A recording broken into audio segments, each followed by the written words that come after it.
put these names in. Yeah. Flag is now rolling, Hector. Alright. Just now. Oh, that's not a lot. There was like 40 seconds in between the two of us. What?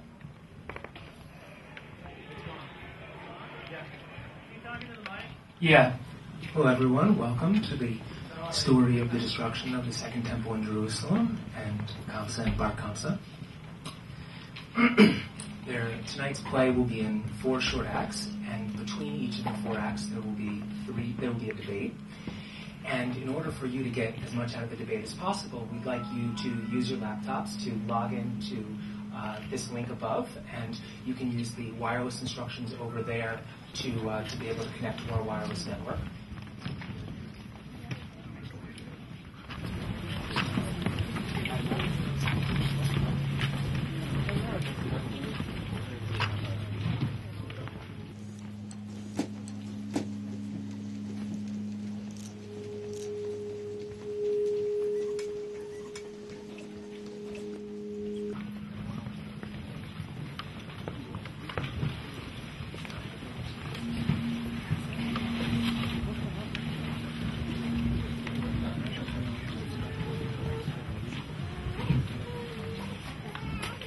Rabbi Yohanan said,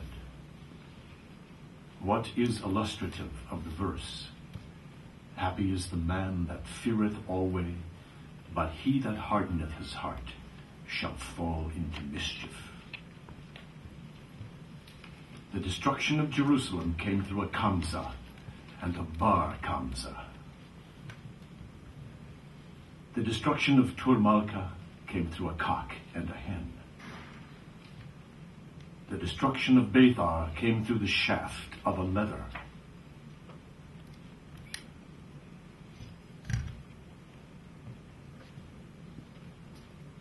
The destruction of Jerusalem came through a Kamza and a Bar Kamza in this way.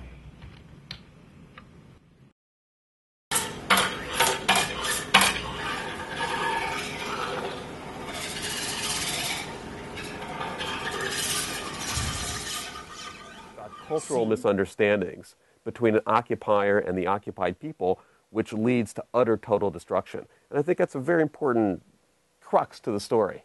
See if this presents an account, and this gets into the interpretation, where the revolt starts off with a moderate leadership that really wanted to make peace, and were then overthrown by the more radical groups after a year, and there was a process of radicalization. Something that I found very interesting about the story, and this act in particular, is that there's a lot of emotions and passions flying about, and it appears that the decisions being made by the characters are, in fact, a result of these emotions and passions. It seems like the zealots are angry, so they want to go to war. It seems like the rabbis are trying to be conservative, so they don't want to go to war. Their goals were to preserve their city and their temple, but they use irrational choices to try and obtain these goals. I don't understand how burning not only your food source, but the food source of women and children could be rational in any way. I do see the rationality that Patrick is talking about in this situation, but I think it's important to look at the ulterior motives of both parties. Of course, the rabbis would want peace, and of course, the zealots would want war. But the real question is, what did the common people of Jerusalem want at that time? And it seems as though neither party was really concerned with that. They all had their own ideas of what was best to do. He ought to have said to him,